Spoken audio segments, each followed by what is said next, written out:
இறை வார்த்தையில் இணைவோம், நம் ஆன்மீகத்தை பலப்படுத்துவோம்.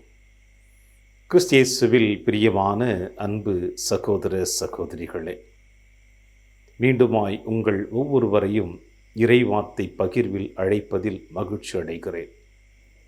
திருவருகை காலத்தின் 3வது வாரம் திங்கட்கிழமை இன்று நம் அனைவருடைய ஆன்மீக சிந்தனையாக கொடுக்கப்பட்டிருக்கின்ற நற்செய்தி வாசகம் மத்தேயு எழுதிய நற்செய்தி 21ஆம் அதிகாரம் இறைவார்த்தை 23 முதல் 27 முடிய.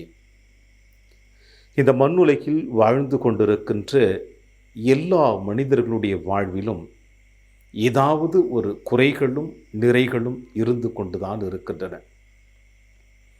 குறைகளோடு எந்த மனிதனும் வாழ்ந்து விடவில்லை, நிறைகளோடு எந்த மனிதனும் வாழ்ந்து விடவில்லை. குறைகளும் நிறைகளும் நிறைந்ததுதான் நம் அனைவருடைய வாழ்வு. ஆனால் எப்பொழுது ஒரு மனிதனுடைய வாழ்விலே குறைகள் இருப்பதை அவன் உணருகின்றானோ, அந்த குறைகளை திருத்திக் கொள்ள அவன் நினைக்கின்றானோ, அப்பொழுது அவன் இறைவனோடு எப்பொழுதும் இணைந்தவனாக இந்த மண்ணுலக பயணத்தை தொடருகிறான் என்பதில் எந்த விதமான ஐயப்பாடுமில்லை. ஆனால் குறைகள் இருப்பது நன்கு அறிந்திருந்தாலும் அந்த குறைகளை ஏற்றுக்கொள்ளாமல் மீண்டுமாய் அதை அதிகார தோணியில் வாழ்ந்து கொண்டிருக்கின்ற மனிதர்களின் மத்தியில் எப்படி இருப்பார்கள் என்பதைத்தான் இன்றைய நற்செய்தி வாசகம் நமக்கு படம் பிடித்து காட்டுகிறது. என்னவென்றால், இந்த நற்செய்தி வாசகத்திலே ஆண்டவர் இயேசு கிறிஸ்து கோவிலுக்குள் சென்று கற்பித்து கொண்டிருக்கின்ற பொழுது தலைமை குருக்களும் மூப்பர்களும் இயேசுவை அணுகி, எந்த அதிகாரத்தில் இதை செய்து கொண்டிருக்கிறீர் என்று கேள்வியை கேட்கிறார்கள். முறைப்படி பார்க்கின்ற பொழுது அவர்களுடைய கேள்வி நியாயமானதுதான். ஏனென்றால் யூத சமுதாயத்திலே ஒரு தலைமை சங்கம் என்று ஒன்று இருக்கிறது. அந்த தலைமை சங்கத்திற்கு அதிகாரத்துக்குள்ளவர்கள் இருக்கிறார்கள். இந்த அதிகாரத்துக்குள்ளவர்களுக்கு எத்தனையோ அதிகாரங்கள் கொடுக்கப்பட்டிருக்கின்றன. அதில் ஒன்று என்னவென்றால், இஸ்ரேல் மக்களுக்கு, யூத மக்களுக்கு போதித்து கொண்டிருக்கின்ற இறைவாக்கினர் உண்மையில் அவர் உண்மையான இறைவாக்கினரா அல்லது போலியான இறைவாக்கினரா என்பதை இந்த தலைமை சங்கத்தினர் கண்டறிந்து அதை வெளிப்படுத்த வேண்டும். இதுதான் அவர்களுடைய அதிகாரம். அந்த அடிப்படையில் பார்க்கின்ற பொழுது இயேசு கோவிலில் மக்களுக்கு கற்பித்து கொண்டிருக்கின்ற பொழுது இந்த தலைமை சங்கத்தினர் அனைவரும் சேர்ந்து இயேசுவை கேட்கிறார்கள், எந்த அதிகாரத்தில் நீர் போதித்து கொண்டிருக்கிறாய் என்று. இந்த கேள்வி கேட்டவுடனே இயேசு உடனடியாக பதில் கொடுத்திருக்கலாம், அவர் எந்த அதிகாரத்தில் போதித்து கொண்டிருக்கிறார் என்று. ஏனென்றால் தந்தைக்கும் அவருக்கும் இடையே இருக்கின்ற அதிகாரம் அவருக்கு நன்றாக தெரியும். அவர் போதனையோடு நின்று விடவில்லை, அவர் புதுமைகளையும் செய்தார், சொன்னதை செய்தார், செய்ததை போதித்து காட்டினார்.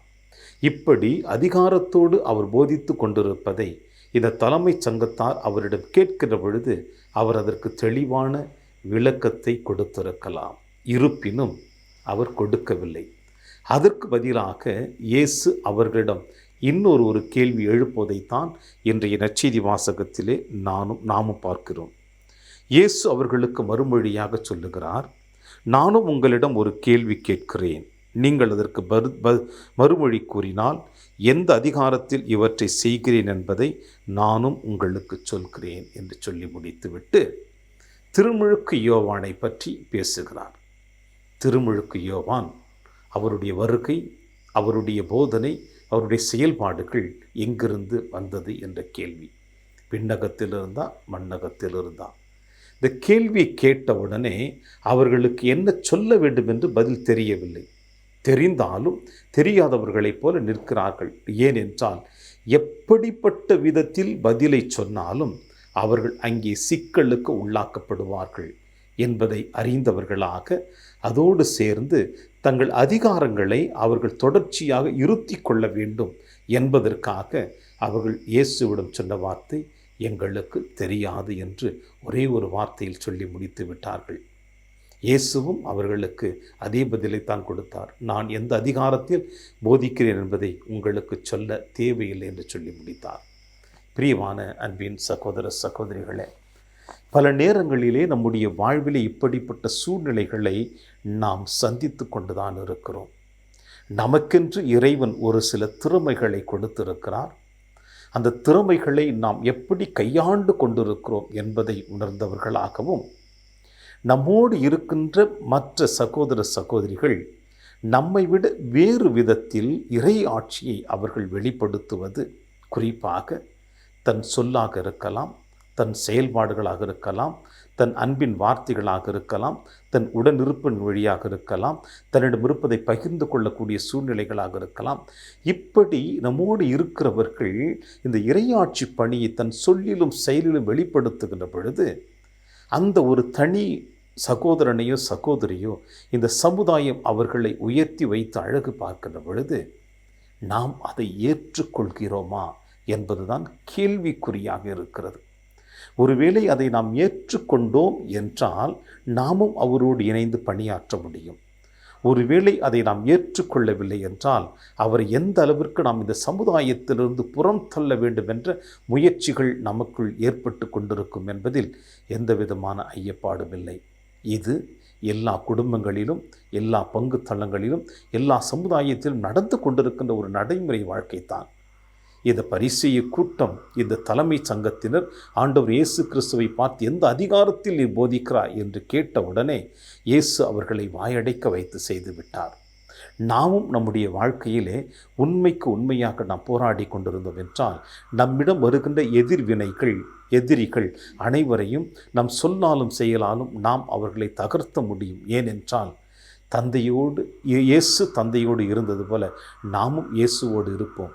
இயேசு நமக்கு தெளிவான பதிலை கொடுப்பார் என்பதில் இதோ இன்றைய நாளிலே வெளிப்படுத்துகிறார். எனவே ஆண்டவர் இயேசு கிறிஸ்து வருகைக்காக நம்மை நாம் தயாரித்து கொண்டிருக்கின்ற பொழுது, இந்த திருவருகை காலத்திலே மகிழ்ச்சியின் வாரத்தில் பயணித்து கொண்டிருக்கின்ற நாம், இதுவும் ஒரு விதத்தில் நம் அதிகாரத்தை நாம் அதிகாரமாக பயன்படுத்தாமல், இந்த அதிகாரத்தை அன்பின் வழியாக, செயல்பாடுகள் வழியாக, வார்த்தையின் வழியாக நாம் பிறரோடு பகிர்ந்து கொள்ளுகின்ற பொழுதுதான் இந்த வாரம், இந்த நாள், இந்த தூய பிரசன்னம் இறைவனோடு நாம் இணைந்திருக்க முடியும் என்பதை இன்றைய நாளிலே இயேசு நமக்கு அழகாக வெளிப்படுத்துகிறார். இயேசுவின் வார்த்தைகளை ஏற்றவர்களாக இன்றைய நாளில் தொடருவோம். இறையாசிர் என்றும் உங்களோடு.